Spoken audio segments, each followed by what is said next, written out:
Hello guys, in this video I'm going to show you how to add your preferences such as your departure airport and your preferred seat to the Fly Delta application. But first I just want to mention, don't forget to subscribe to my channel because at 10,000 subscribers I am going to show you my whole YouTube revenue statistics and growth strategy, how to make money online. Now let's jump into it. First of all, open the app on your phone.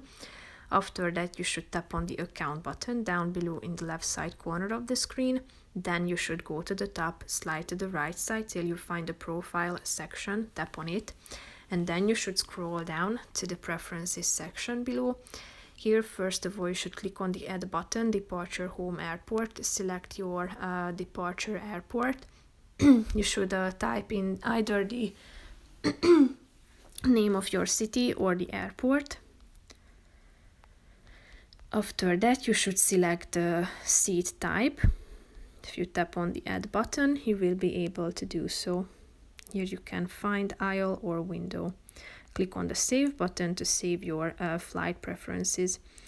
So feel free to change it anytime by coming back to this section. So that's pretty much it for this video, guys. See you in the next one. Bye bye.